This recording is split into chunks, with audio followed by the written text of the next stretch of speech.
সময় সকাল 10:40। ঢাকা থেকে ছেড়ে আসা ব্লু এয়ারওয়েজের একটি ফ্লাইট তখন কক্সবাজারের আকাশে। হঠাৎ করে কন্ট্রোল টাওয়ারে আসে একটি বেনামি ফোন কল।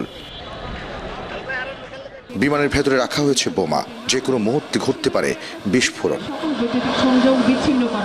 মুহূর্তে জারি হলো ফুল ইমার্জেন্সি। বিমানবন্দর ঘিরে ফেলল আইন শৃঙ্খলা বাহিনী।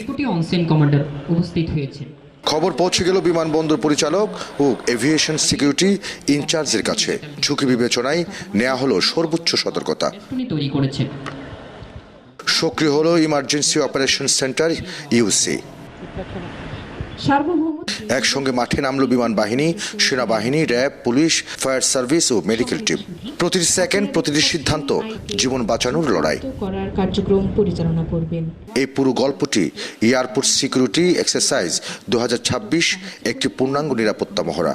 নিরাপদ কিনা তা আইকাওয়ের নির্দেশে কক্সবাজার বিমানবন্দরে এর আয়োজন করে বেবিচক কর্তৃপক্ষ জানায়, হাইজ্যাক, বোমা হামলা সহ যে কোনো বড় হুমকিতে কতটা প্রস্তুত কক্সবাজার বিমানবন্দর তা জানার জন্য মূলত এই আয়োজন।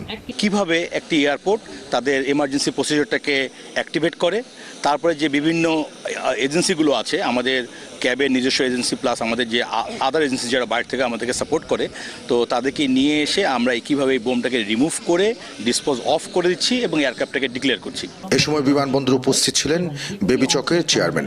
তিনি জানান, আন্তর্জাতিক মানের বিমানবন্দর গড়তে এরকম অনুশীলন খুবই দরকার। এই মহড়া আমাদের নিরাপত্তা কর্মীদের দক্ষতা বৃদ্ধির পাশাপাশি বিদ্যমান নিরাপত্তা পরিকল্পনার কোনো ঘাটতি থাকলে তা চিহ্নিত করতে সহায়তা করে।